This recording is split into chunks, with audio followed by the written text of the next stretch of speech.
Assalomu alaykum hammaga. Bugun sizlar bilan Sof kompaniyasi, ismim Hamdam, Amo CRM bo'yicha mutaxassisman. Bugun sizlar bilan Amo CRM bo'yicha gaplashamiz. Amo CRM o'zi nima, sotib bo'lmaga nima uchun qo'yiladi, qanaqa funksiyalar bor, sizlarga foydalimi, foydasizmi, narxlari bo'yicha gaplashamiz. Amo CRM bo'yicha qisqacha ma'lumot berib o'taman. Amo CRM Rossiyaning produkti hisoblanadi.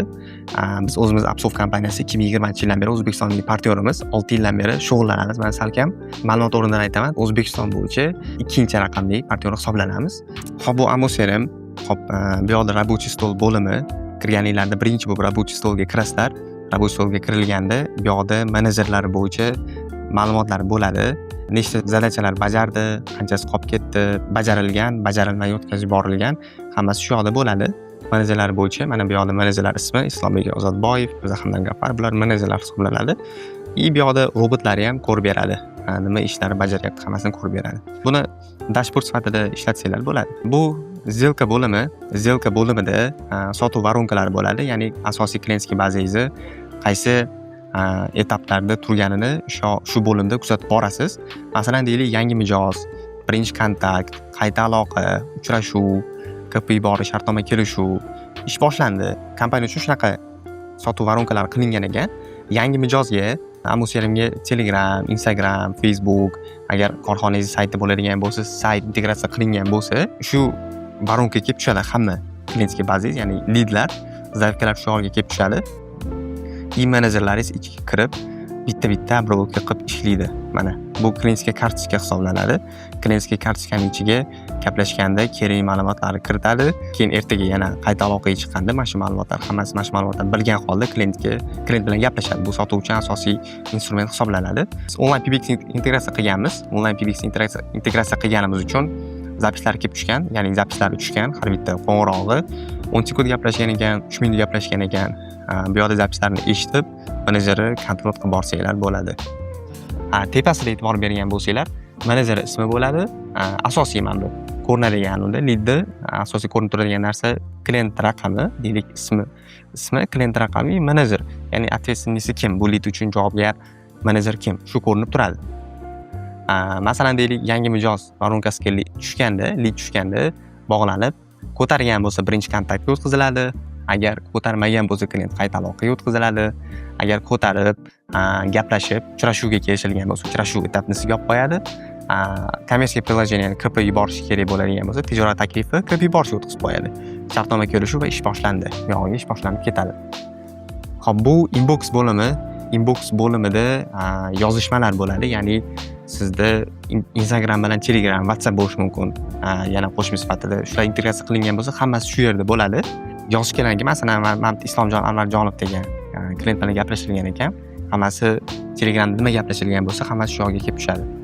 Rasmlargacha, videolargacha ochib ko'rsanglar bo'ladi, bemalol skrinshotlargacha ochib ko'rsanglar bo'ladi mana. Xo'p, покупательlik bo'limi. Xo'p, bu bo'lim unchalik muhim bo'lim emas, qo'shimcha sifatida ishlatsanglar bo'ladi, qo'shimcha bo'lim sifatida.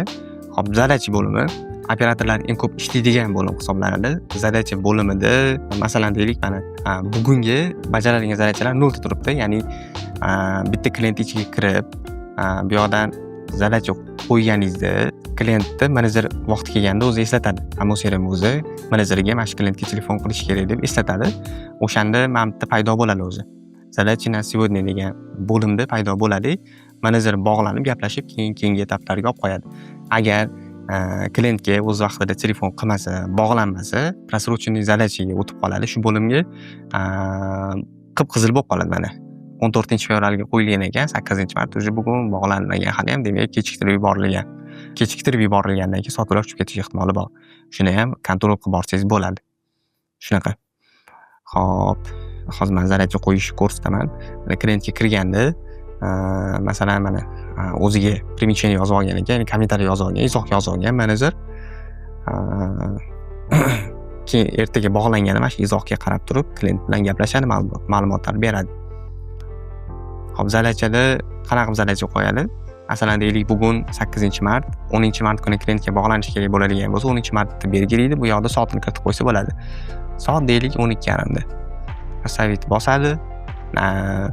10-mart kuni kelganda soat 12:30da o'zi Amo CRM o'zi avtomatik menejerga eslatadi. Bu yoqda analitika bo'limi bor. Analitika bo'limida siz lidlar bo'yicha analitika ola olasiz. Ya'ni sotuv voronkalari bo'yicha bitta sotuv voronkada lidlar necha foiz bor, ya'ni umumiy klientga bazingiz qaysi, masalan, birinchi kontakt bo'limida 45% lid turgan ekan. Shunaqa.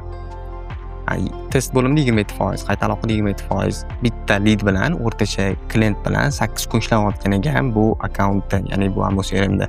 Shunaqa bu yoqda отчетlar olsangiz bo'ladi. Sotuvlar bo'yicha, menejerlar bo'yicha, kunlar bo'yicha shunaqa. Qo'ng'iroqlar bo'yicha ham mana bu tushgan summalar bo'yicha ham olsangiz bo'ladi. Faqat buni kiritib qo'yish kerak bo'ladi.